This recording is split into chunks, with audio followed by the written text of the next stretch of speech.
You were listening to the free audio version of the Comic Stands podcast. There is another, better video version of this episode available through the Comic Stands Patreon. Just go to patreon.com/comicstands to find out more.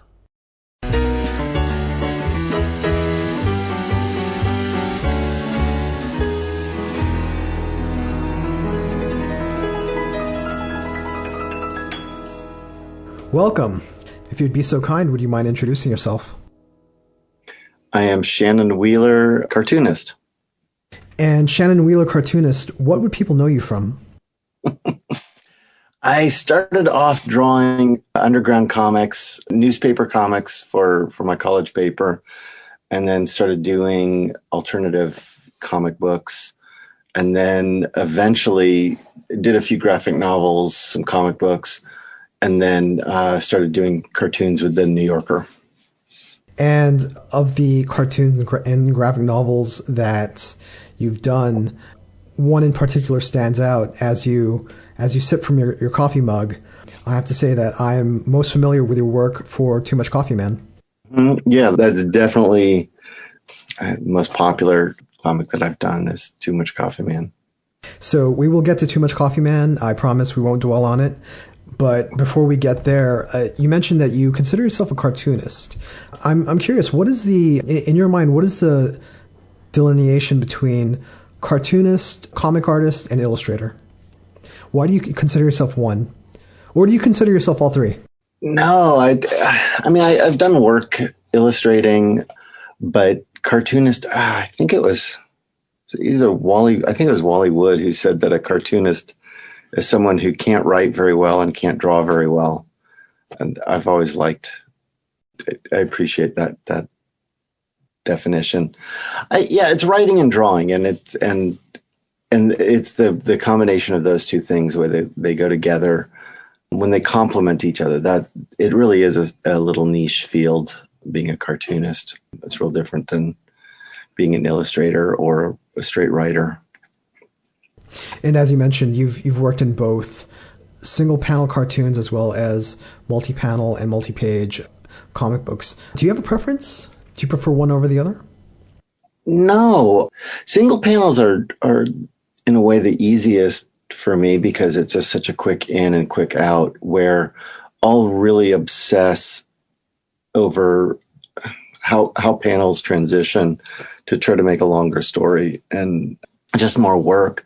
But then at the end of it, the way that a long story comes together, all of a sudden it just the feeling of accomplishment on that is pretty profound. And the books too, like when I finish a book and it has this little arc and story and characters, and it all comes together, that's an amazing thing. So short answer is no. It's sort of whatever's in front of me. I really enjoy doing. Did you grow up reading comics? Mm-hmm. As a kid, I really liked all the boring, like Garfield was really my favorite. And then at some point, it was stumbling across my mom's underground comics. She had some Fat Freddy Cat comics, and all of a sudden, it was just like doing acid for the first time, and everything opened up. It was like, oh, this is what humor is. Because Garfield, the humor works very much by this predictability where it has the same kind of little, happy birthday song every time, the same rhythm. Whereas Fat Freddy's Cat, you turn the page and it just takes a left turn that you just have never seen coming. And it was mind blowing to me. Marvel Comics I liked a lot. And then same thing where I found Robert Crumb and Gilbert Shelton and the underground comics, and it just changed a lot of how I thought about things. But yeah, I guess Mad Magazine, like everybody else, when I did some cartoons for them, they gave me a hat. That Bill Gaines and his sensibility, I think, affected me. So I think Mad is a very understated or under-recognized influence on a lot of the comedy that's popped up in the last 20, 30 years. Oh, absolutely. Everything from The Simpsons to, Colbert to a lot of the Adult Swim kind of stuff. I think a lot of that mad kind of absurdity is sort of seeped through the culture. Yeah, they hit on so many different levels too, because you had the Sergio Aragonés stuff that was these little gags, and then you had the longer forms. Yeah, it was funny because I found a Dave Berg lighter side. I was at a convention and bought some originals. They were selling them. I found them for like $60 each. I was like, holy crap, I remember reading this strip. And so I bought as many as I could afford. But yeah, I liked it. Dave Berg was a very staid, kind of middle class, boring cartoon, sort of like the Garfield of Mad Magazine. But Dave Berg was the lighter side cartoons, right? yes, Very yes. kind of like almost dad joke in 4 panels. Oh, they're completely dad joke in 4 panel. Exactly. Yeah, really boring. But I loved them. I loved those. And then I was thinking about a cartoon about it was what you see in the movies versus real life.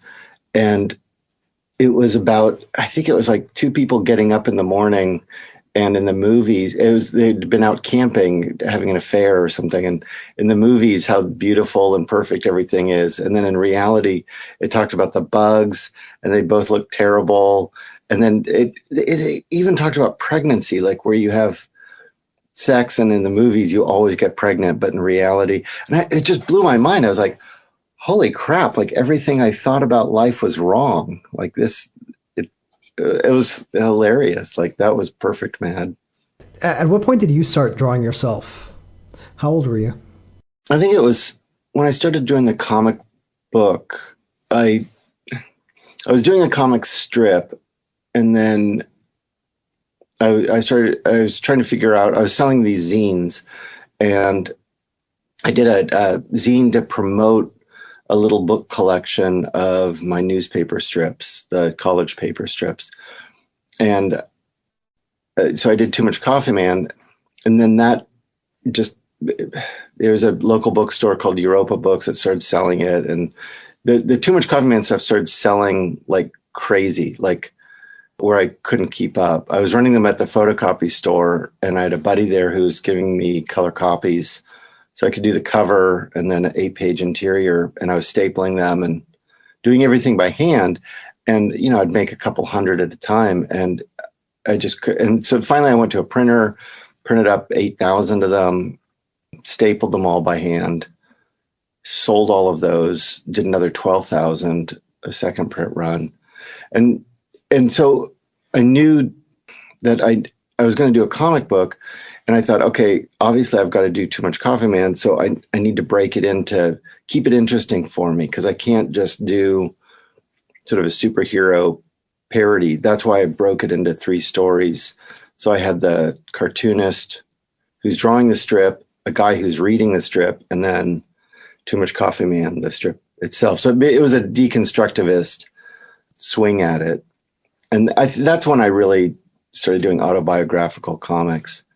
And I did that in such a way because everybody was like, Joe Matt was doing these comics, Nina Paley was doing autobiographical stuff, and everybody was drawing themselves as these more attractive versions of themselves. And I thought, okay, the emotions of drawing comics, like I feel like a bull in a china shop drawing comics. And so I just drew this big brute as, but some of the stories later, I when I draw myself, like I had a story where I hung out with John Lewis, and yeah, it's just you have to draw yourself at some point. But I try not to draw myself as cuter than I am in real life.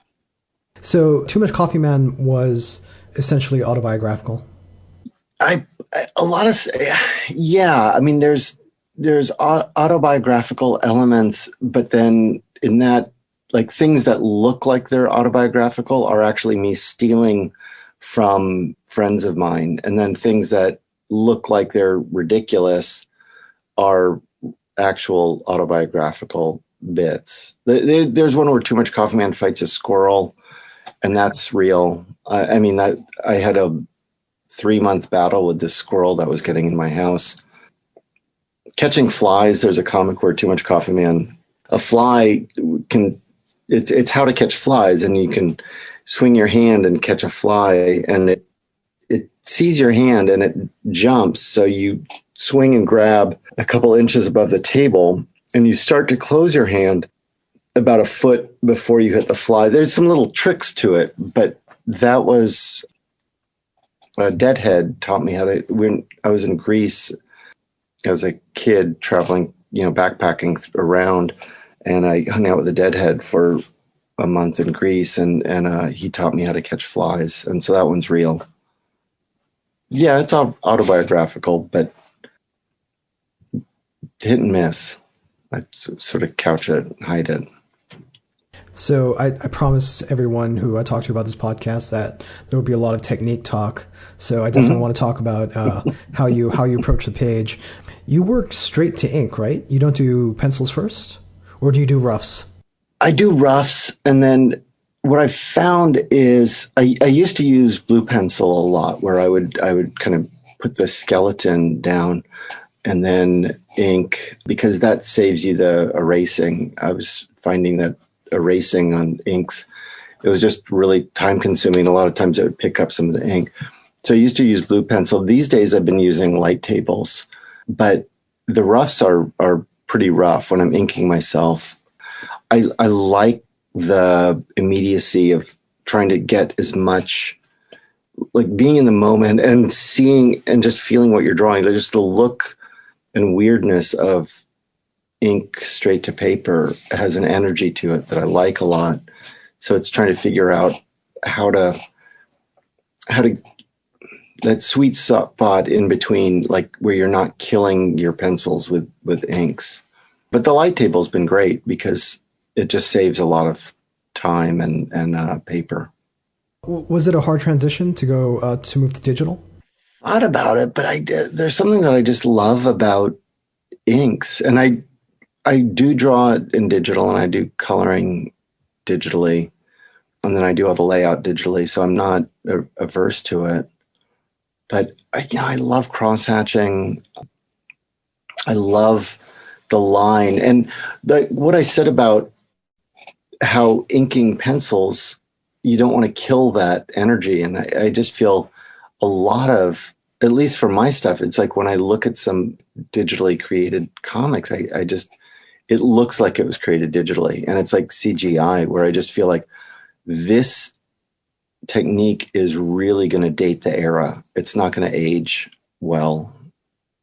Maybe that's absurd on my part to worry about that or think about that, but I even look at some of the old coloring that I did, and it's like, okay, the ink, the way that I colored that just looks very 90s. Were you using Photoshop to color that old stuff? Yeah, Photoshop 2.5 is what I started with. For the cross hatching, do you use a nib? Yeah, I used to use technical pens, and when I cartooned in Berkeley, I went to school in Berkeley and cartooned for the Daily Californian, and then I moved to Texas, in Austin, Texas, and the whole time I was working up to that, I was using technical pens. I was in architecture, and I like old Kohinoor technical pens.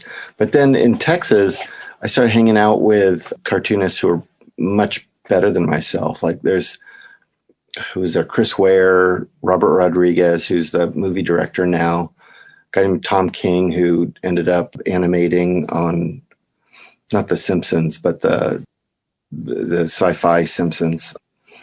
And then who else? Man, it was Matt Madden. There's just a slew of cartoonists who are really good, and I thought I was good, and then I just had to up my game because I was like, man. So I switched from technical pens to using like a Hot 108, which is a flexible nib, and I've had to move away from the 108s now because they're just crappy now. But there's some Japanese nibs that are still cheap that are coming. But there's a lot of the students that I've had, they love those, what are those dumb Oh, what are these? The microns? Yeah, the microns, man. They just love these things. But it lasts about a page. You draw the thing, the ink runs out like nothing. And you buy yourself, I mean, this is just, it looks fancy. It's just a nib holder, but you buy yourself a little nib and it's $1 and it'll last you, a week or something. And a bottle of ink, which is $10. And you draw a whole comic with a couple nibs and a bottle of ink. So that'll, you draw a whole comic and it's maybe $10, $15. These microns, man, I just burn through them. The ink runs out like crazy. So it would be about $100 for me to draw with these microns. I think microns are only really they're a good option if you're constantly traveling. Do you know what I mean? Yeah. And you don't want to worry about like pulling out like a jar of ink on the bus or anything like that. But like I really prefer, if I'm actually going to do some work at it, I prefer to just do it with a nib and a brush. And then, yeah, I like these. What are these guys? Just a noodler pen. Yeah, that's a pretty nice little. Yeah, $20 for one of these. So it's still, that's what five microns is what that is. And then, yeah, so I'll use like a Hunt 108 to get the line, and I'll really lean into it because it's a flexible nib and it has a lot of life to it, and I can get a really good a flow, where it's just like thin to thick and make it look kind of, I don't know. I just like the accidents that are happening with the blobbiness to it. And then I'll go back in with technical pens to do the cross hatching and doing all the, the big influence on me, I really like Basil Wolverton, which was the Mad magazine, and just the way that he would sculpt a round shape and form and get the reflected light. And Crumb stole the half of his shtick from Wolverton, and I steal from both of them as much as I possibly can. So I'd like to go back to something that you mentioned. You said that you were studying architecture. Mm-hmm. Did you get your degree? I did, yeah. But I would have been a terrible architect. So thank God I didn't. Why is that? I don't know. I mean, I'd like to say that, but the thing with the architecture for me is that I felt that if you do it, you end up creating maybe 4 or 5 buildings in your life that are there. And with comics, I just really like the idea of the immediacy of it and the accessibility of it, where you're really talking to an audience and you're getting this feedback. And I like stories, and architecture is in a way it's very, very abstract because you're thinking about how people live and you're working to create space and usability. And I like that realm, but the therapy of doing a story to me is just really interesting. I just love narrative. Yeah. Now, did your training as a draftsman influence the way that you approach some of your page layouts? Probably.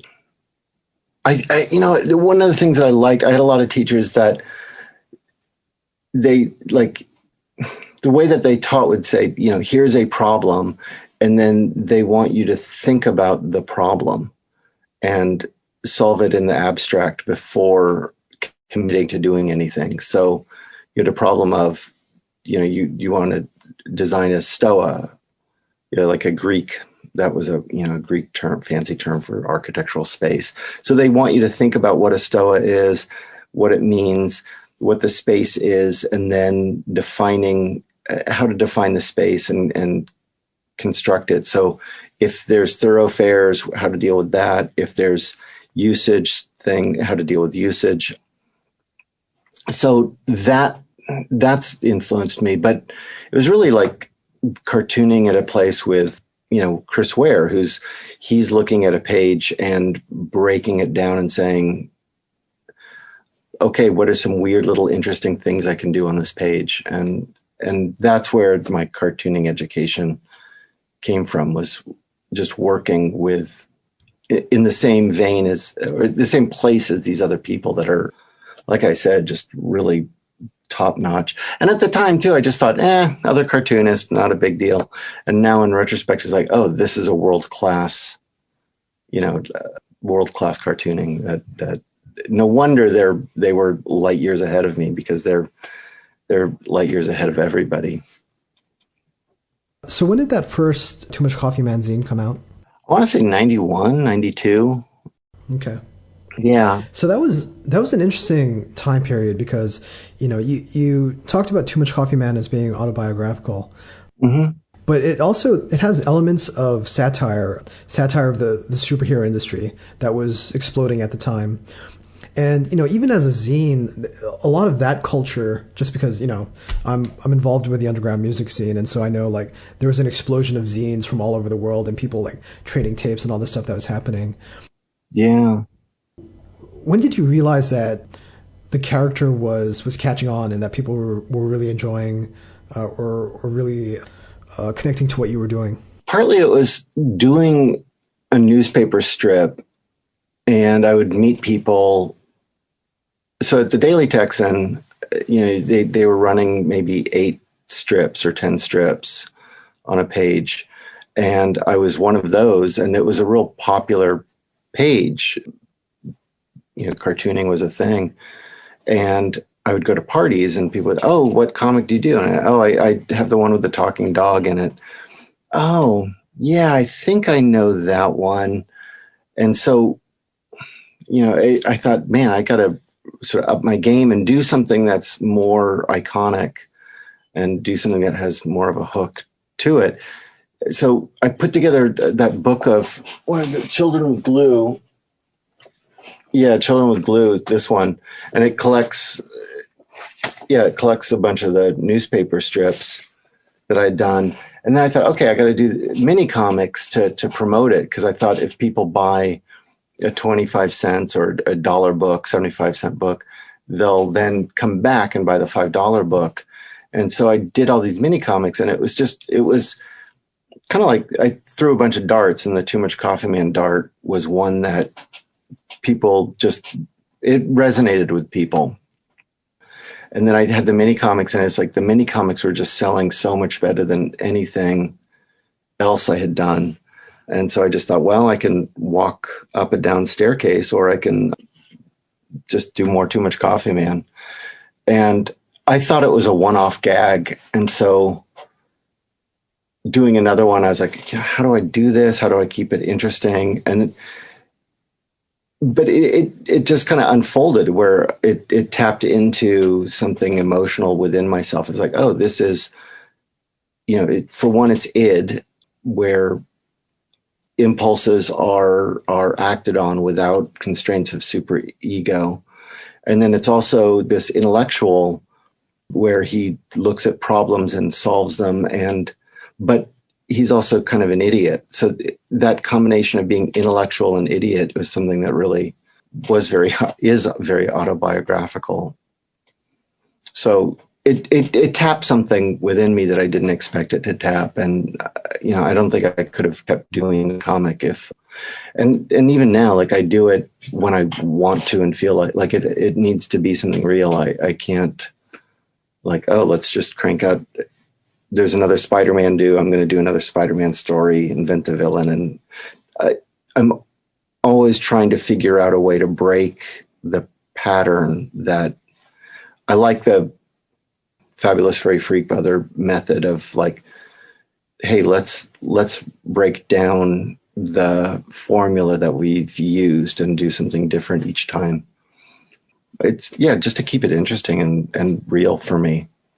When did you move from self-publishing to working with Dark Horse? 98.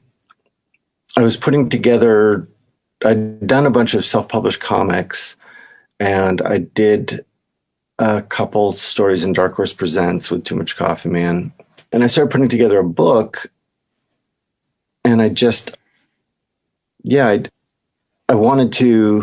trying to self-publish the book, but at that time, to go through a distributor, the way that distributors paid for books, if you're entering in the market is that basically you put out a book, and then they wait till you put out a second book, and then they'll pay you for the first book. And so just financially, it was impossible. So I started reaching out to Dark Horse and saying, can you, would you be interested in publishing this book? And it's been a good relationship with them for a long time. A lot of the appeal of Too Much Coffee Man, or at least for me, is there's an everyman quality to him where, almost anybody can relate to what he does. But I think the extent to which people have gravitated towards that character and the way he's grown through different mediums is actually quite surprising, to the point where you actually worked on an opera for Too Much Coffee Man. So how did that happen? Yeah, it's that's a trip, because doing a cartoon was really difficult. Like, it got optioned by Comedy Central, and I was running with a animation company and trying to do this cartoon, and it was really difficult. Like, it was a little bit like Doonesbury has made a few failure cartoons, and it was sort of in that vein where somehow all the internal dialogue stuff did not translate to an animation medium. Like, animation really works well with physical humor and kind of this weird emotional stuff that you like, these tensions that where Too Much Coffee Man a lot of times is conceptual and emotional on a different landscape. But then, doing the opera, I was thinking about music and wanting to do Too Much Coffee. I had a dream where Too Much Coffee Man was singing, and I thought, oh, that'd be really fun, and that would translate really well into animation. And a friend of the family is a composer. He writes operas, and so he'd bugged me for years to do operas. And so after this dream, I woke up thinking, man, if only I knew somebody who did music and I could team up and do some kind of musical thing. And I started running through the list, and I realized, like, oh, this guy had been bugging me for 2-3 years to do this opera. And I'd been like, no, that's stupid. That's terrible.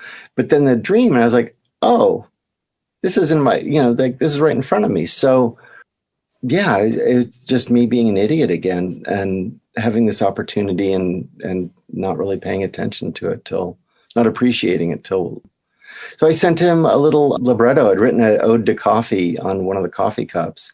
And then he sent back a little piece of music on a MIDI player, so it would play. And the way that he understood the humor of it, I was like, wow, this really works in a weird way. So I had Too Much Coffee Man singing, it was Love to Love. And so then, in the way that he paused it, where it's like, love, I love loving love. And it was just like repeating the word love so many times, it became kind of an abstract and creates a rhythm and folds on itself in this way. And he put these pauses to make it work. And I was like, yeah, I'm all in. Like, let's do this thing. Let's write this opera. And yeah, just leaned into it. Fantastic. And where was it shown? It's been like, I first produced it here in Portland, and then it's run in the Bay Area, Seattle, Albuquerque, played in New York once, or a little bit in New York. Where else? I think that's it. But it's been produced a number of times. So we've squeezed quite a bit of life out of this little lemon of a thing.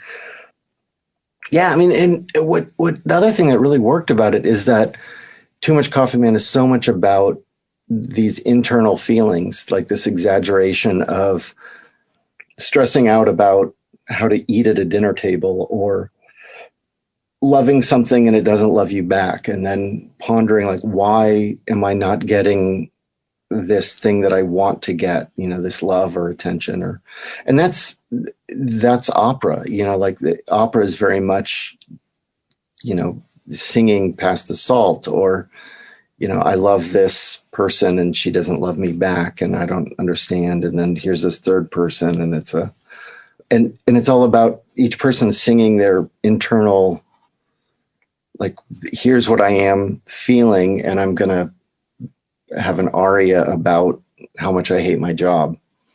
And it works. I mean, to me, it worked really, really well. I was shocked. I mean, Too Much Coffee Man is such a melodramatic character that I can totally see him bursting into song and having a monologue in song about a barista that he's in love with. So it works. It's in character. I pulled And the yeah. if I'm not mistaken, you guys actually beat the Spider-Man musical, right? By about 2 years. Oh yeah, yeah. And nobody died making Too Much Coffee Man. So I think all in all, we could say Too Much Coffee Man beat Spider-Man. I think who else did an opera? But I think Too Much Coffee Man is the first opera based on a comic book. I know there's a ballet that was based on Crazy Cat in the 20s or 30s. And then Harvey Pekar, they did like a jazz opera based on Pekar. And I think Desert Peach at some point had an opera. But I think Too Much Coffee Man, though, I think we get the claim to the first. Dubious honor, but I'll take it though. Yeah, the other thing that I like about opera is that the characters are very much superheroes. Like the singing, when you see it in real life, it has a power to it that is just unreal. It does not translate well to, a television screen, which is how we watch everything. And so, but in real life, it really is breathtaking to see these people with these superhuman powers singing these things. I gotta say though that the first, like, I had done this, like, working on it and building up to it. Like at first, getting the broad strokes of the opera down was easy, and I pulled in a poet friend to help write all the rhymes and all that, mostly rhyming couplets, and then getting the costumes together and doing all this, getting the money together to do. I mean, the whole thing took an obsessive compulsive energy to do it. And I was like, oh, this is really fun, this is great. And then I remember opening night, it had sold out, and the stage producer, she said, oh yeah, sit in the back, like go in the back. So I go to the back, and there are these risers, because like all the chairs, and then in the back there's kind of, so I'm sitting in the top, middle, back, and all these people are coming in, and all of a sudden there's hundreds of people sitting in this room. And I realized, like, I had done something really weird. And I'm watching all these people watch Too Much Coffee Man walk out on stage. And I realized this could possibly be the worst moment of my life. Like, I might have made a mistake. Like, this will be 2 hours of horror as I watch people be miserable, and it was just, had a sinking feeling. And up to that point, I was just going along sort of blissfully, like, oh yeah, this is fun. I'll do this and pull this string and kind of solve this puzzle. And then when it was happening, it was weird. It was very, very weird. Now, percentage-wise, if you had to guess, how many people were familiar with the comic beforehand, and how many people were just there on like date night or because it was something interesting happening at that theater? About half. For opening night, it was, because that was a question that we all were asking, and it was about half. And then Danny's music too is, he works. He likes some very traditional operas, but he works in these weird tensions where it goes atonal at a couple places very intentionally in order to create a tension. And then, but to resolve it, sometimes it'll be 2 or 3 minutes, and then it resolves into this really interesting, nice harmony. But there are places where you don't know if they've just really screwed up, and you're going to watch, some kind of New York avant-garde theater for there's just tension sometimes, and then it resolves into a nice Western harmony, and then you feel this relief. So he's working your emotions in this really roller coaster way that it's real opera. I mean, like, we did not take, Rossini and then say, oh, let's put some, Bugs Bunny words on top of the, Barber Seville, and, I got a haircut. I got a haircut. Like it's not shave the hair right off my head. We wrote an opera. Like this is a real, I mean, for better or worse, we threw our hat in the ring. How long was the opera approximately? It was 2 acts, right? Yeah, the first time we put it out, it was 1 act, and it was a little bit over an hour. And then I did a second act, trimmed the first act a little bit, and so the whole thing then clocked in at 2 hours. So the first act is all about Too Much Coffee Man falling in love with a barista, and then Espresso Guy steps in, and then Too Much Coffee Man and Espresso Guy compete for her love, and she's just disaffected, and she's like, I don't want to be anybody's sidekick. I'm going to be my own hero. And so she leaves to be a superhero on her own, because she doesn't need either of them really, because they're creepy and weird. Then that was the first story arc. And then the second one, I have it be 10 years later, where she'd gone off to Mars and married a Martian. And then Too Much Coffee Man dies and comes back. And then we're talking about a third act. Danny put in for a grant, so if we get it, we'll be working on a third act. And I think that's where I'm going to have Too Much Coffee Man go to hell, which is basically going to be 2020 is what I can chronicle. Oh. Yeah, Too Much Coffee Man in hell, 2020. Yeah.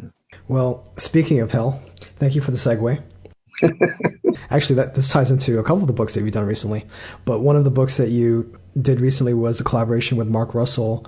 A couple of books. One's called God is Disappointed in You, and the other is called Apocrypha Now.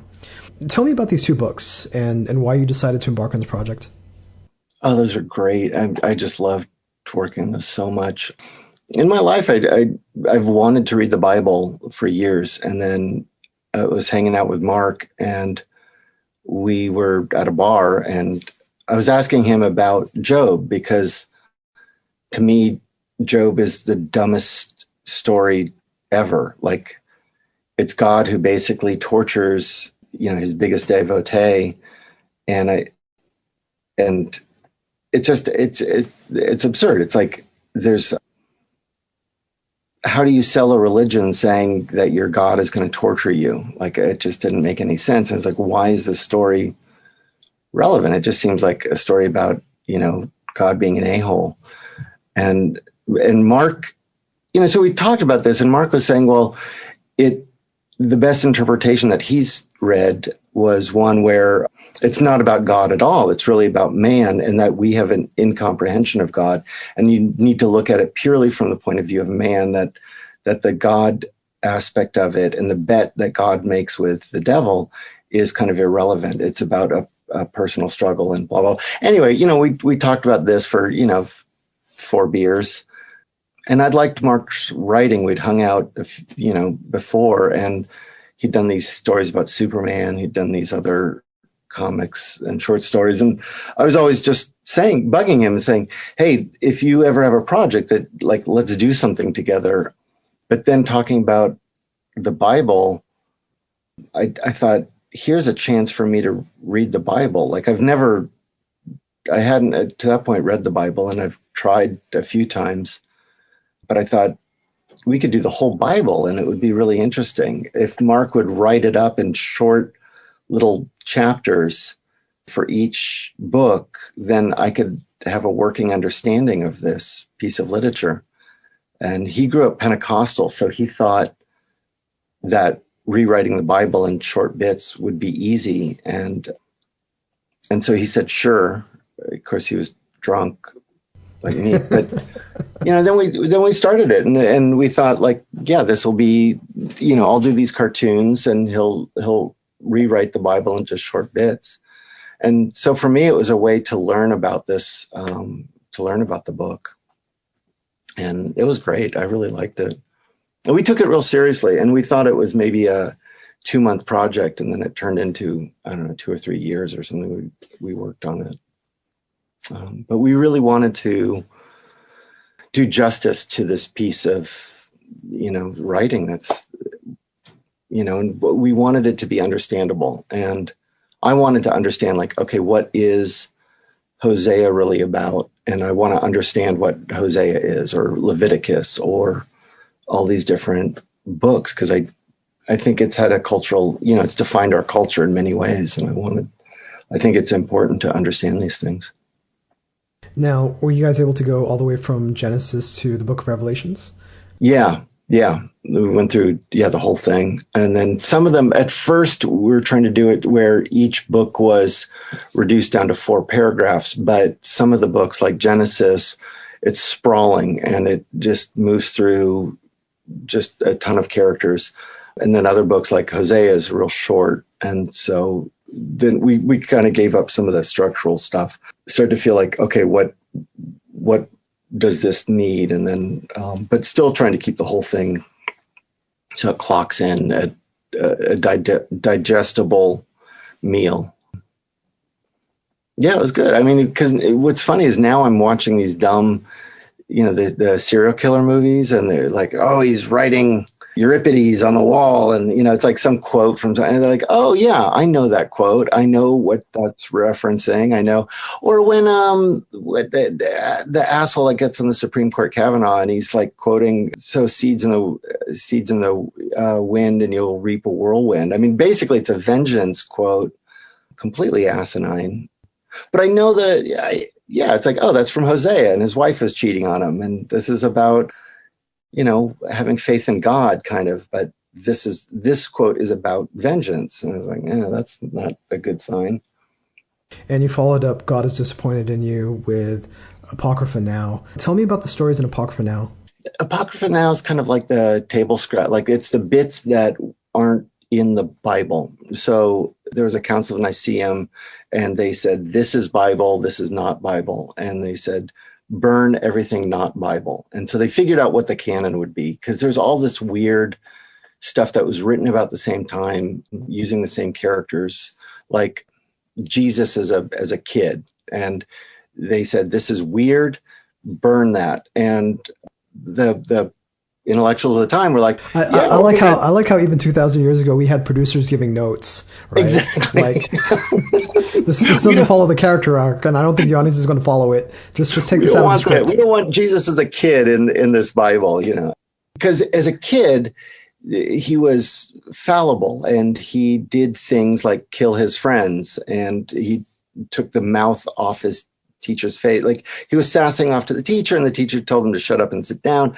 So he takes the mouth off the teacher, so the teacher has no mouth. And it's just weird. It's very magical. It's very pagan, a lot of the stories. And so, yeah, those, then they're dead. The Dead Sea Scrolls, they get hidden away and they get found later. And Apocrypha is, but it's like Jesus as a kid, and they're great. They're really weird and funny and interesting, and they add depth to it. And I think, like with the Jesus story, he starts off very fallible, and a lot of Christianity is saying, no, this is the Son of God. Jesus is divine, and that he's always been divine. And with the Apocrypha and some of those stories, it's like with the Jesus one, it's saying, no, he starts off as fallible, and he learns to be godlike.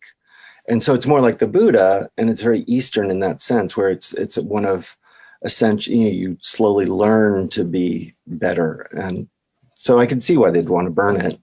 But it was interesting. In the Catholic Bible, there's Apocrypha, and it's some of those stories. They throw that in. Mark looks at it also as a lot of the stories, like if you go from Old Testament to New Testament, there's, I don't know, 500 years or 200 years. There's a gap in there, and some of these stories are filling in between Old and New Testament. So from the Bible, you moved on to another extremely dense text, the Mueller Report. Tell me why you decided to tackle the Mueller Report. Why was this important to you? It's kind of the same thing as the Bible, where it's like, here's something I want to understand. I don't understand this thing. I want to understand it. How am I going to do that? Well, I'm going to have a project that gives me the opportunity to learn what this is. And so that's why I got into it. And so, yeah, again, like pulling in somebody who's smarter than myself, like pulling in Mark, who knows the Bible well, then all of a sudden it gave me an opportunity to learn the Bible. I wasn't raised religious, and to me, looking at a lot of the religious stuff is looking in a fishbowl. Like it's interesting, but I don't have a hatred for it. I don't really have a love for it, but I do want to understand it. And same with the Mueller report, where I just wanted to understand this thing that I felt was culturally important, and I still do. And I feel like so many people were putting spin on it, as with the Bible. Like people are saying the Mueller report is what's going to bring down Trump, or the Mueller report is completely irrelevant and is meaningless. And I just wanted to understand it myself and really see what was in there. So I pull in Steve Dean, who's a journalist and smarter than myself, and they're like, okay, let's work on this. Let's go through this one chapter at a time and see what it's about, and then try to explain it to other people and do kind of an even-handed, fair analysis of it. And what was the biggest challenge in adapting the Mueller report? The biggest challenge is that it's kind of badly written. It's sort of a mess. It doesn't get interesting until the second book. Like all of a sudden, he broke it up into two parts, and then all of a sudden in the second part, you've got like Chris Christie coming in and having these weird conversations with Trump, and it's like, this is hilarious and amazing. Like the first part is like, okay, there's going to be a meeting with Trump's kids, a couple other people, and some Russians. And then does it go somewhere? Does it not go somewhere? But it's sort of like a red herring in a way, because there's it never. I think the significance of the Russian meeting was that there's an aspiration to be corrupt. And I think that's the clear takeaway, is like, yeah, these Russians, they're kind of low level, and they're saying, hey, like drop these sanctions and we'll be able to get you elected. And they're saying, what do you mean sanctions? And like, it was just, they were trying to make a deal, and neither of them, like the Trump people weren't in a position to make that deal, and they didn't really understand the subtext of what was being offered and given. And then the Russians were too low level. It wasn't like Putin's, right-hand man. These were like third tier Russian people they were just trying to up their position in the game. And they were like, oh, we've got this meeting with this long shot. Like, let's set this up, and then we can go to Putin, and then but they were trying on both sides. They were trying. It was like a bad date or something. They both wanted to get laid, but somehow, there wasn't enough alcohol. But the second half with Christie and all this other stuff, it's hilarious. It's really interesting. And the corruption and the crimes are very, very clear. I wish Mueller had been a little bit less of a Boy Scout, because he defined his job early and said, this is what we're going to investigate. This is what we're not going to investigate. And I think if he had done a Watergate thing of follow the money, like I think if he'd gotten into money, then he touched on it a number of times and said, this looks like there's a lot of criminality and deception in this money, but we're not. He kept saying, this is not our job to look into the finances. But I wanted to understand, I wanted to understand it, especially was being spun by Fox.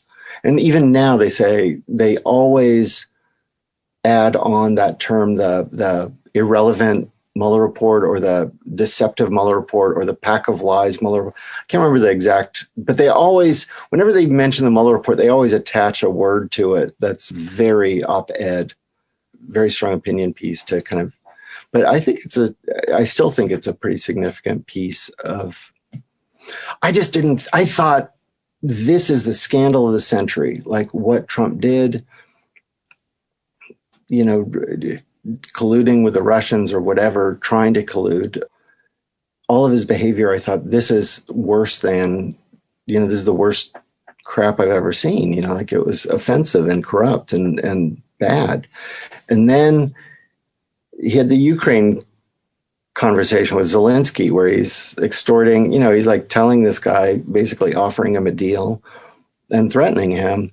And I thought, this is the worst thing ever. And then, like every week, it's like the way that Trump put out fires is to light another fire. And so every week there's like, now we're having a Capitol insurrection. Like, what the hell? Like, it just, so yeah, the Mueller report kind of became less interesting compared to people storming the Capitol. But I think it's still real. I mean, to me, it really detailed out Trump's mechanisms of his methodology of threatening people and just the crimes that he was committing. It really shows a lot of behavior that, and the people they worked with, like Christie, are just despicable. So I'd like to talk about the way you depicted Mueller and the way you depicted the former president. Let's start with Mueller. He's very often standing outside of the frame, narrating events, speaking to the reader. And I understand you had a very specific pop culture reference for that.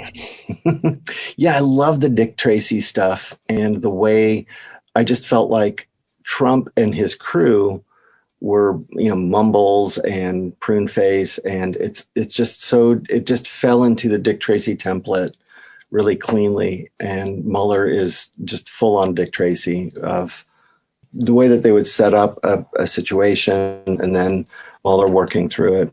And what's interesting is like some of my memories of Dick Tracy were actually memories of Fearless Fosdick and the parody of Dick Tracy, which I didn't, as I was getting into, but it does fit. I mean, like the weird, Dick Tracy and Mueller are so uptight and righteous and honorable, and in a good way. Like I got to really respect Mueller, and it drove me a little crazy because, like I said, I wanted him to go after the money. I think there was a lot of money laundering and theft that was going on that if he had gone down those paths would have really shown, Watergate.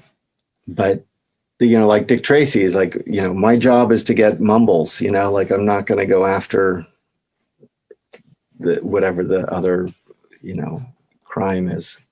But yeah, it was a good template. As a character in the story, Mueller is very much like a gumshoe, hard-nosed kind of detective.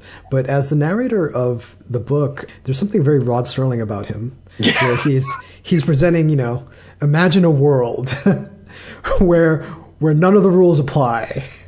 Yeah, I think it did. That was the other thing that he did is I think he was really shocked by the behavior that he was seeing. And he felt like Rod Serling, I think, many times where he's reading these reports, like as he's investigating into it, he's seeing the stuff that he's like, this is unreal, that there's this amount of illicit communication between, like Stone and WikiLeaks. Like, this is unreal what they were doing. It's dirty. It's cheating at poker. It's dirty pool, and I think it really bothered him morally and shocked him in many ways. And you see that, like, he's pretty humorless, or he's very dry. But when he's testifying in front of Congress and they're asking him, they're like, well, are they going to do it again? He broke, like he just started like I'd never seen him laugh. I think I've seen him laugh like inside, like he has a lot of humor. But at that point, he was just so surprised that somebody would say that. He's like, they're doing it now. What do you mean? Are they going to do it again? Like he was like just shocked. And I think that was one of the mistakes he made, is he thought that other people would be as offended as he was. And he thought, all I need to do, my job is to set up the pool table and rack the balls, and somebody else is going to knock them into all the balls are now set up at all the pockets. Somebody just needs to run the table. Like, that's my job's done. And yeah, I think that was, he was a little bit too optimistic in some ways, but he was Rod Serling. He did feel like this was unreal. And in terms of depicting the former president, a lot of cartoonists will focus on his jowls or his pursed lips, and of course the hair. It's interesting to me that in the way that you drew him in the Mueller report, he really looks like a kid. He looks like a little kid who's swimming in this oversized suit and is kind of lost and flailing about and waving his arms around and doesn't really know what to do in any given situation. Was that intentional? Yeah, I started off drawing him as ugly as possible and sort of a Jabba the Hutt. And I was thinking, okay, this is who, he's Jabba the Hutt sending out Boba Fett to do, Cohen to do these bad things. But then I thought, it was really when I was doing that book of his tweets and reading them, I was like, wow, he's not a master planner. He's not Jabba the Hutt. He really is more straight id with no super ego. He's overindulged himself and doesn't restrain. And I think that's part of his appeal, is that he's id. And he's very charismatic to a lot of people. And part of it is he tells them, hey, you too can be id. Indulge your vices. You're smarter than the intellectuals. You're smarter than the scientists.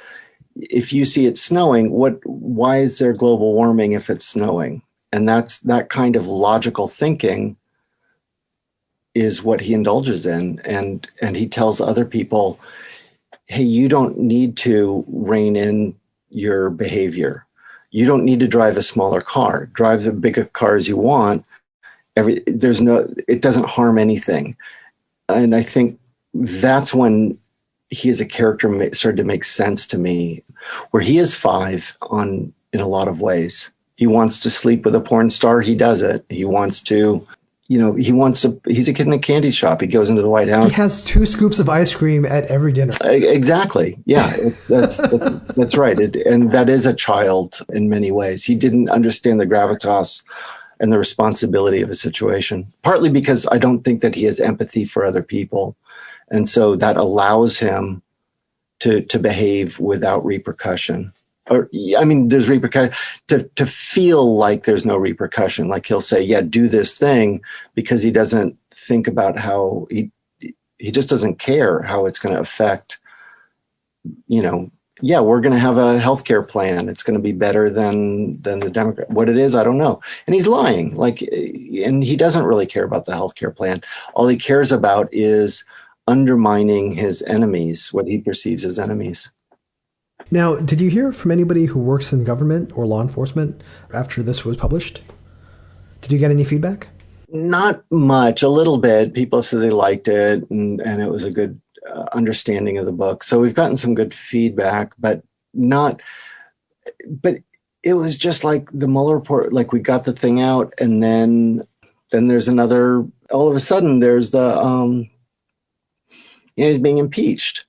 And so that became the next obsessive thing. And then the Ukraine call, or first the Ukraine call and then the impeachment. And then another, it was just like, we're just putting out fires left and right.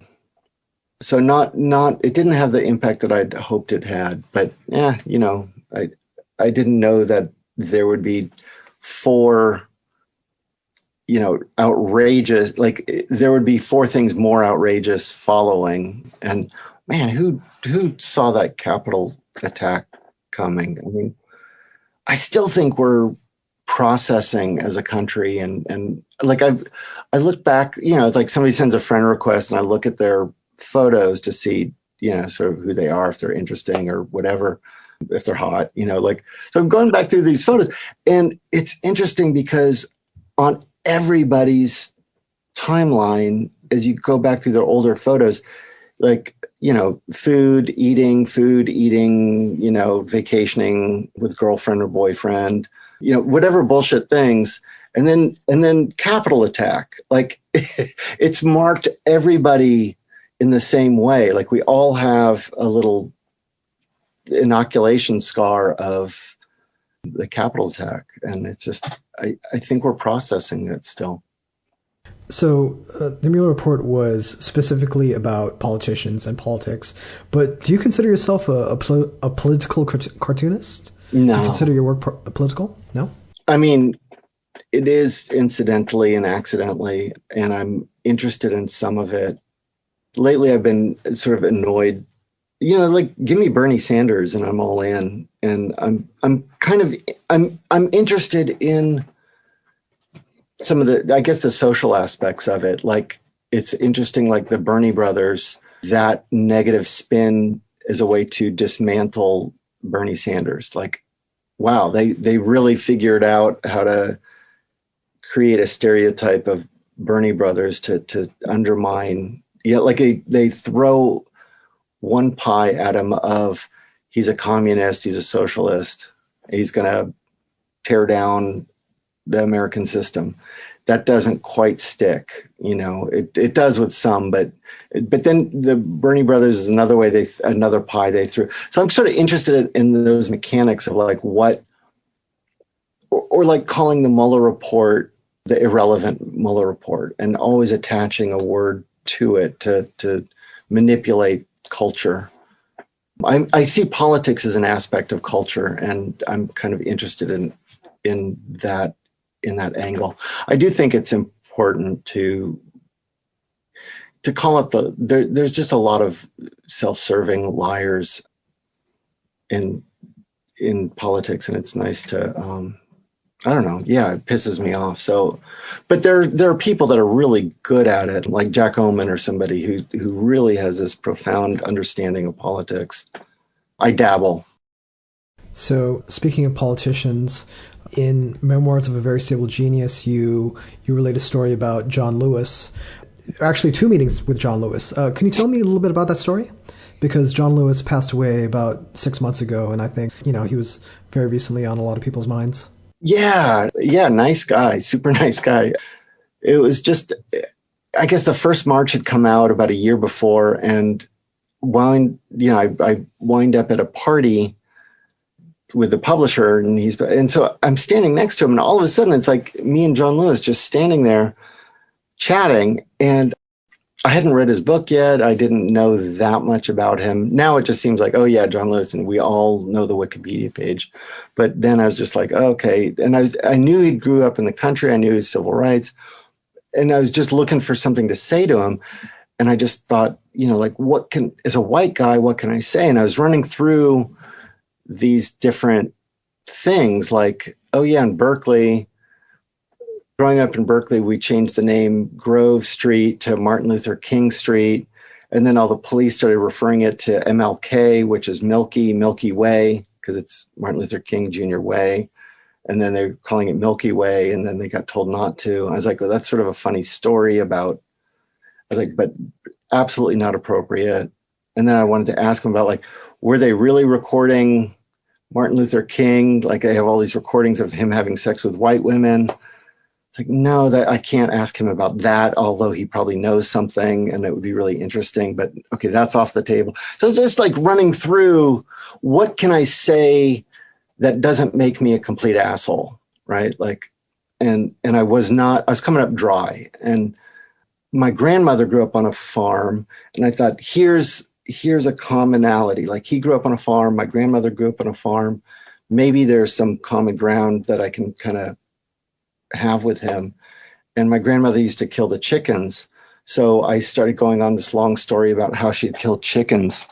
And he's just being polite and like, oh yeah, it's very nice, whatever. And so that night then, and the pizza came about then. And so I was, after me going on way too long about this horrible, stupid thing. So I'm reading his book that night, like, oh, I should really read the graphic novel that my friends drew and my other friend wrote, and then talking to John Lewis. So I'm reading it. The first whole chapter is about his love of chickens.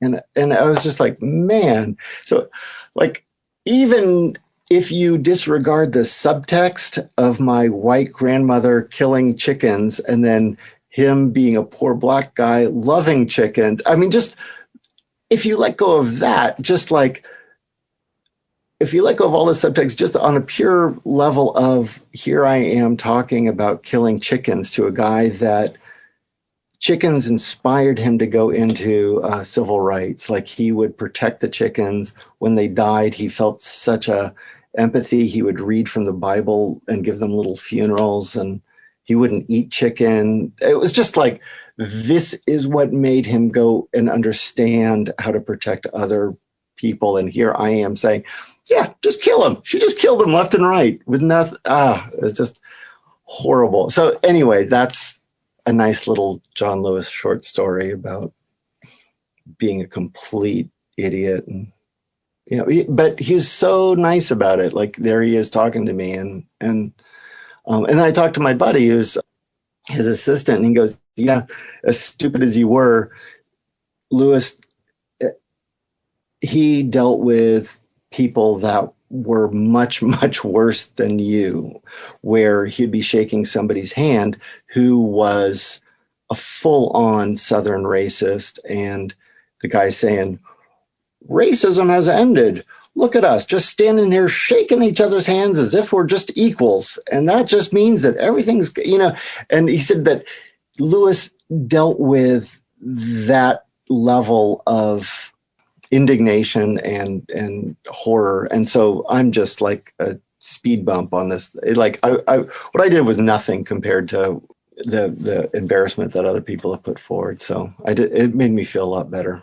But doing a comic strip too is a way to purge myself. And so that way I'm not like trying to get to sleep at night thinking about, like, now I commit it to page, and it's like, all right, I can at least go to sleep now.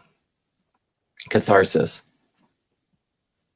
And so the other story from memoirs that I wanted to talk to you about ties into this podcast and the reason why I decided to do this podcast. And the story is called The Dirty Little Secret Origin of Comics. So tell me about Major Malcolm Wheeler Nicholson. Tell me about your relationship to him, and tell me about the company that he formed. Yeah, I'd always seen his name and thought, like, I wonder if there's some relation. And then it was finally meeting Nikki Wheeler Nicholson and us going through, like, oh, I actually am related. And he was in the Army, and he actually led a squadron of people of color and very decorated. And then when he left, he started a comic book company, and it was, it's been a while since I've gone through all the history again, but basically, in a nutshell, one of the first comic books to feature original art. Yeah. And the funny thing is that with that is, like, he was trying to do what other people were doing, but all the best what they were doing is they were reprinting the Sunday comics from the newspaper in comic book form. And he wanted to do that, but couldn't, because all the best ones had been licensed already. So he had to hire new people. And that's when he hired, to do Batman and Superman. But his printer was also his distributor, and they would print up 20,000 copies or 50,000 or 100,000. He would say, hey, run 20,000 copies. So, and then the guy would print up 100,000 copies, and then they would distribute it. And then he would be told, oh, we didn't really sell that many. And so the printer and distributor then was grifting all the money, or a lot of it. So he's like, I don't understand. It seemed like these are selling really well, but he's like, no, they're not. But we'll keep going, and they'll pick up. And then it wasn't until then, at some point, it's interesting because this is right when they'd put a kibosh on selling liquor. And so the mafia and those people then had to go from bootlegging, and they went into pornography, which is what the presses were printing in the daytime. And, magazine, basically pornography, and then comic books. And they just saw money in it. And then they took over the whole operation and kicked him out, which then was DC Comics is what it was. That was the beginning, DC Comics. So the printing or the publishing company that he formed was National Allied Publications, which became National Periodicals. Hmm. And one of the last comics that were put out by National Allied Publications was Detective Comics, which of course was the first appearance of Batman. Yeah. I think a little bit after he had been removed from the company, but essentially the comic that he had created, right? The publication Yeah. that he had created. Yeah. Yeah, that's right. I mean, and it's something. It's such a dirty beginning that it's really been played down in terms of an origin story by DC Comics and everybody, because it's just. But yeah, comics were birthed out of mafia and pornography and not being able to sell booze. And his storytelling too, like he was wanting to do these adventure stories, and he very much believed in right and wrong, and he had a and that's why these stories that were coming out, like the ones that worked, was like Batman, who's fighting for truth and justice, and Superman. That was so he was organizing and saying, these are the stories that I really want to promote and do, which is then ironic that it gets taken over by bootleggers. So the reason why this story struck such a chord with me is because we're going through a period where the most popular and profitable form of storytelling right now is actually superheroes in movies and TV shows. These huge corporations are mining the IP like they're blood diamonds. Do you know what I mean? And a few years back, I read the Sean Ho book, Marvel Comics: The Untold Story, and I've always been pretty cynical. But even for as cynical as I thought I was, I guess I always looked back at those early years of Marvel Comics with rose tinted glasses, and or romanticized it in some way.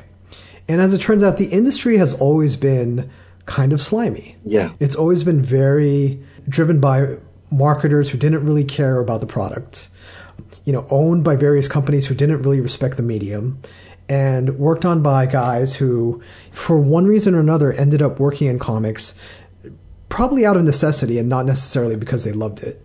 And so signed very short-term contracts, work-for-hire contracts, even as they were creating these things that we now understand to be billion-dollar properties.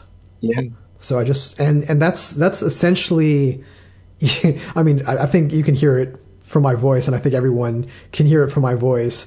It sparked this kind of like righteous indignation in me.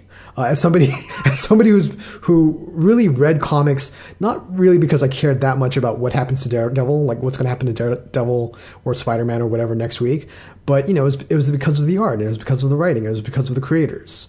Yeah. And the creators really just became, grist in the mill. Just, as long as there was ballast to keep the machine moving, they would just move creators in and out. And so that's kind of why I wanted to do a podcast where, we don't talk about Superman and Batman as if they're real people and as if these movies are documentaries. You know what I mean? Like, talk about the creators, talk about the process, talk about, their time working in the industry.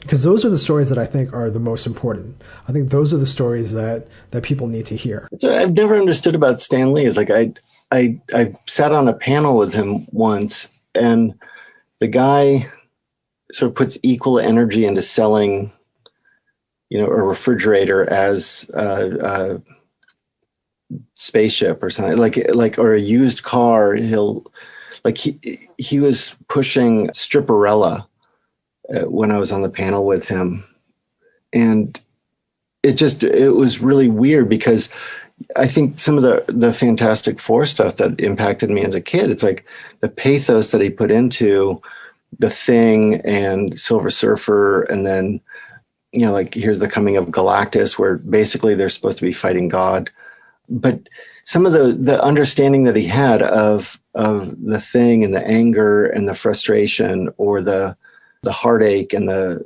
existentialism of the Silver Surfer, it's genuine, and it was really interesting. I think that was, Stan Lee's writing that was doing a lot of it. It was just a really weird contrast to have that and be the guy that's pushing hard on Stripperella, which I cannot imagine a more perfect symbol of the absolute worst of all comics.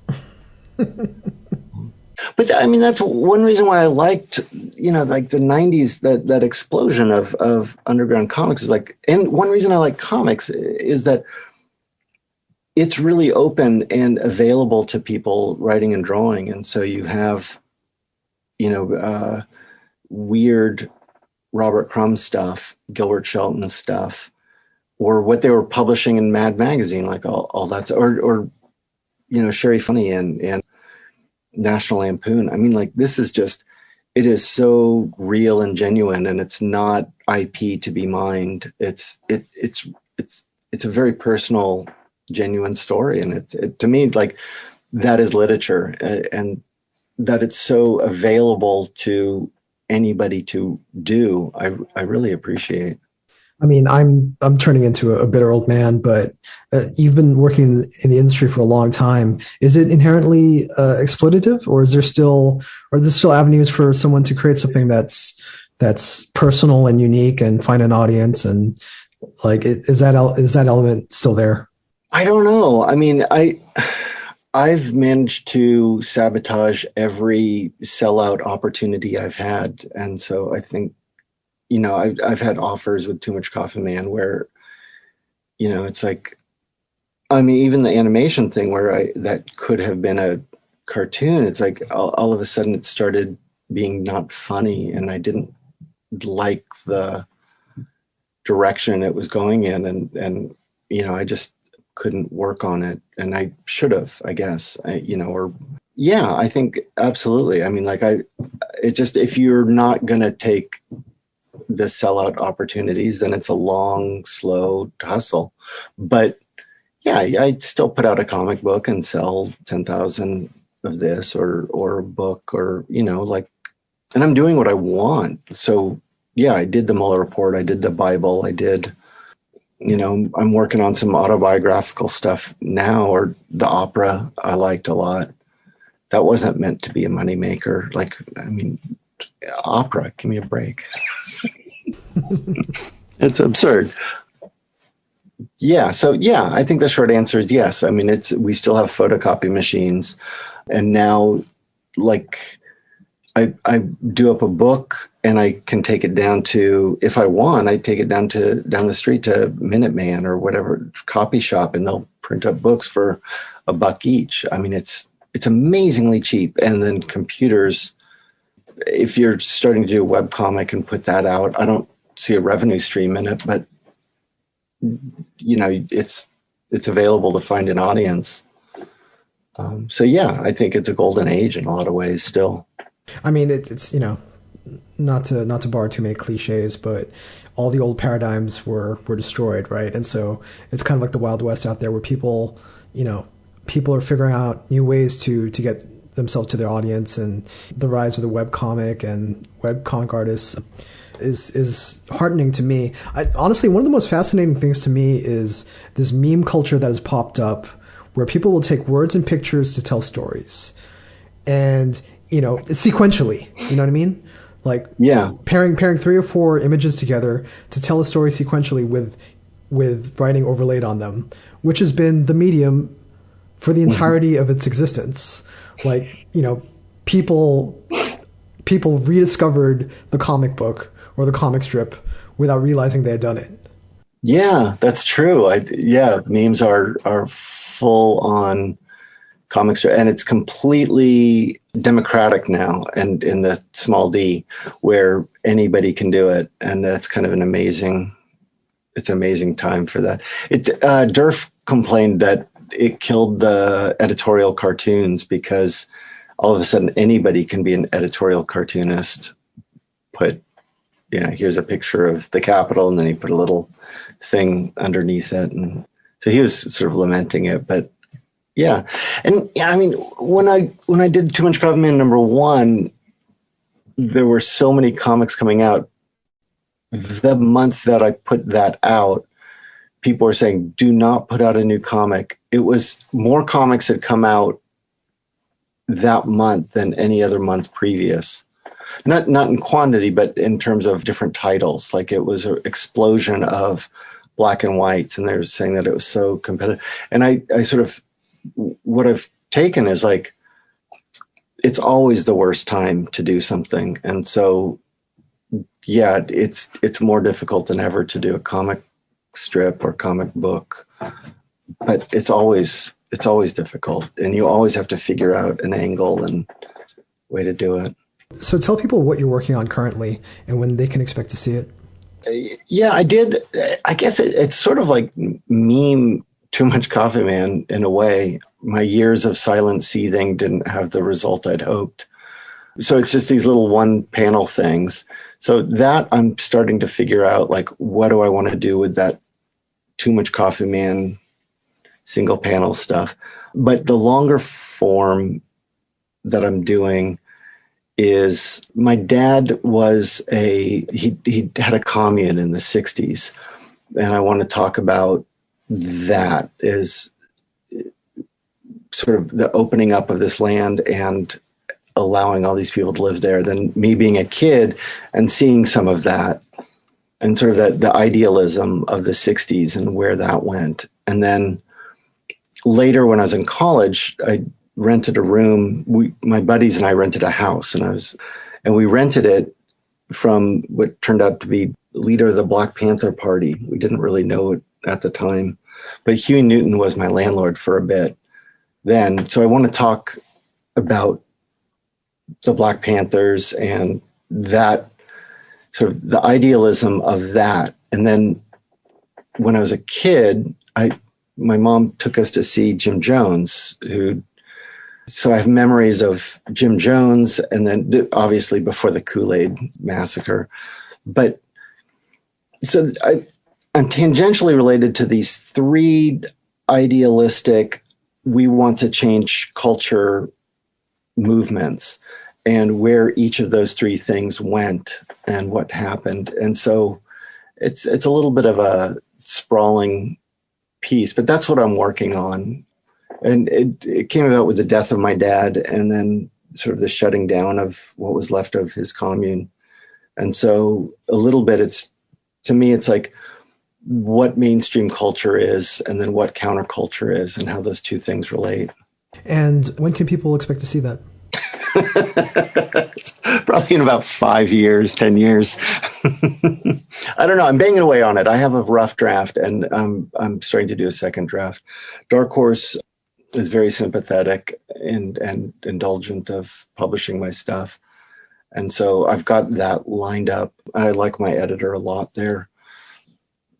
I don't know if I'll wind up there or take it another place, but yeah, it'll probably be a few years, but I'm working on it and I like it a lot. Oh, the one thing that I should push is what I've done in the interim is I did a comic for a Down syndrome group of COVID, talking about COVID. It's been a really, really positive thing to do an education comic and make it a fun little piece. Tell me a little bit about the comic. So the first one that I did was all about like washing your hands and protecting yourself from COVID, distancing, and making that fun with spaceships and stuff. And then the second one is about getting the vaccine and how the vaccine works and why we should vaccinate.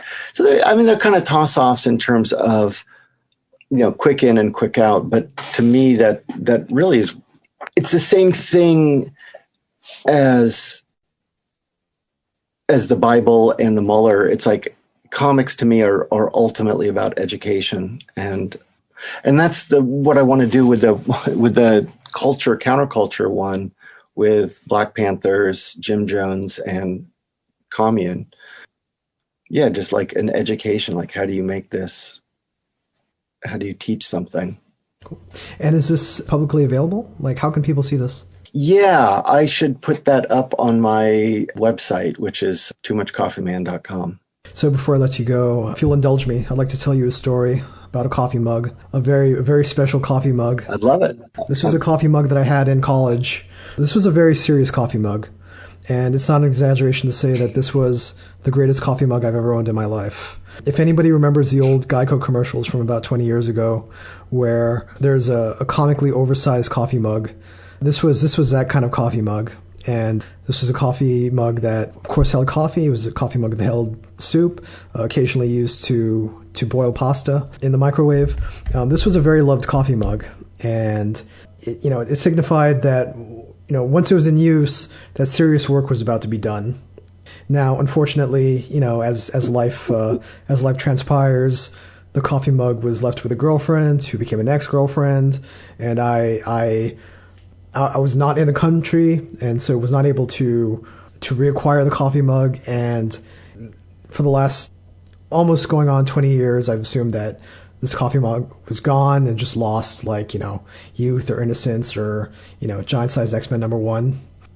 And just on a whim, I started Googling to look for the coffee mug, a Too Much Coffee Man coffee mug. And it led me to an Etsy store where, to be fair, it's not the same coffee mug, but there are multiple Too Much Coffee Man coffee mugs on your Etsy page. Right, yeah. So besides the coffee mug, what else do you have on your Etsy page? What can people find when they go there? My favorite thing to sell is the original art, which I try to put up at, about $100 a page. So I try to keep it real cheap and like, that's my favorite. But old t-shirts, I still have Too Much Coffee Man t-shirts. And then all the books I try to put out there. And so just recently I bought the back stock from Boom. And so I've got I Thought You'd Be Funnier, which is a collection of the New Yorker stuff. I've got a bunch of Too Much Coffee Man books up there. It's definitely not complete, but yeah, coffee mugs, t-shirts, some patches. I have the Camp Micro Penis patch, which is it's a good true story about being at camp with a guy who had a micro penis, which is less dirty than it sounds, actually. What else do I have on there? Yeah, just odds and ends. And is that how you would prefer people to buy your books straight from your Etsy store? If people buy something from the Etsy store, I usually try to throw in some stickers and I'll sign anything without it being a big deal. But I'm more than happy if people find something on eBay, that's fine. Amazon is fine. It really doesn't. I'm just always kind of amazed that people buy things at all of my stuff. So it just makes me happy that people want it. So yeah, I want to buy it from you. No, get it from the library. I'm happy. Yeah, it's free then. Like, do that. So wherever is great. Yeah. So you mentioned your website. Do you want to plug it again and tell people how to follow your work? Sure. Yeah, the toomuchcoffeeman.com or tmcm.com is the short version of it. And then I've got an Etsy store. And then I just started putting up old t-shirt designs up on TeePublic. So I've got a bunch of comics there. And then Go Comics, I've been putting up new cartoons up on gocomics.com. And they're the ones actually that ran the panel in 2001 that I shared with Stan Lee. That was where I knew that he would take the podium and he was going to come in late so he could make an entrance. And so I sat down when they're filing in, like I sat myself down next to the podium because I wanted to sit next to Stan Lee, and I did. So I ended up like chatting with him for an hour at that weird panel as he sold stripperella to people. And are you active on social media? Can people follow you on Twitter or anything like that? Yeah, the Twitter stuff has been really fun. Yeah, what am I? I'm Much Coffee on Twitter, and then I've got a Instagram. I think I'm Much Coffee Man on Instagram as well.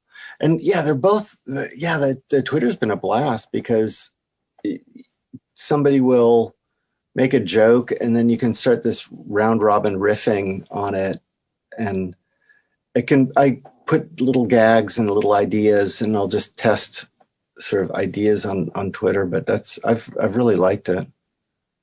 I met one of the founders of Twitter. I was at a bar, and everybody was talking about Walden, and this is in Berkeley, and I was listening to this, and I was like, oh, I went to Walden, and they got sort of indignant. They're like, oh no, we're talking about the school Walden. We're not talking about the pond. And I was like, no, I went to Walden School, because all their kids were at those Walden School, because it's for 4th, 5th, and 6th graders. And I was like, no, I went there. And they're like, what? I was like, yeah, I grew up in like that was my school, was Walden. And they're like, oh. And so I'm chatting with them, and one of them, kind of a younger punk rocker guy, and we're talking about Gilman Project, and he's like, oh, I just bought a house by Gilman. I was like, man, that's some real estate nowadays. Like, it used to be the train tracks, but like, what do you do? And he's like, oh, I do some philanthropy work and this and that. I was like, yeah, how do you make your money? And he got really embarrassed. He's like, oh, I helped start Twitter. Oh, okay. Yeah, you're a billionaire. Okay, that's good.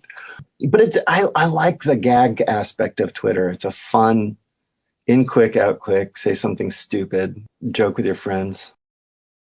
Twitter, Instagram, and I contacted you through the Facebook page. Yeah. But I don't know if that's Yeah. I've got two, because I've got the cartoonist Shannon Wheeler, and so yeah, I've filled up on my personal one. So then I have the cartoonist one and then I have a Too Much Coffee Man page as well. And I try to post appropriately to each of the different three places.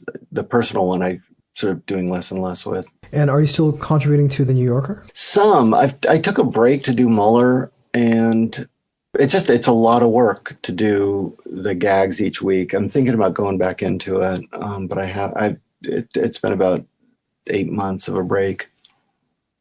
It's intense doing New Yorker stuff.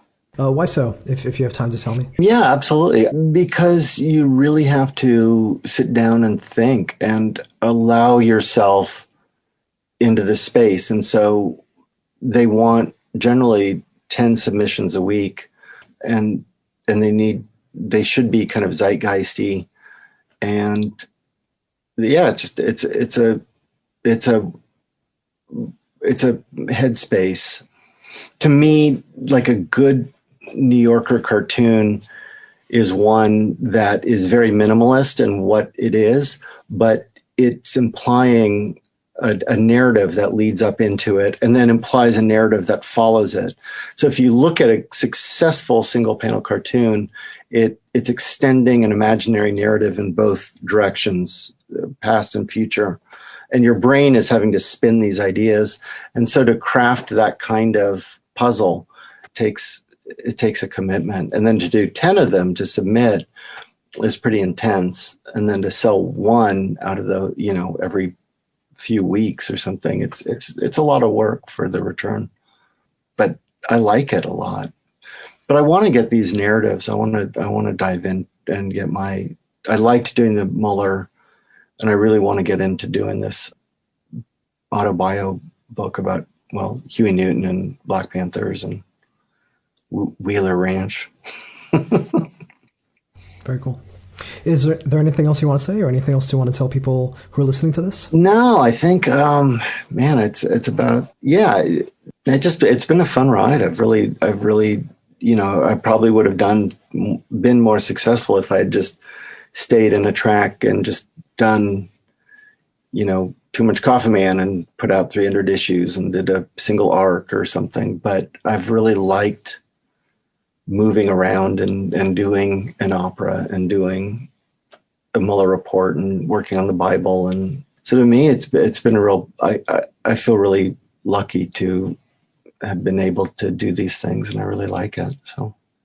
I mean, that's the thing I was going to say is, there's no real way to prepare for a career where, you're studying architecture and then you're creating comics and then you write music for an opera.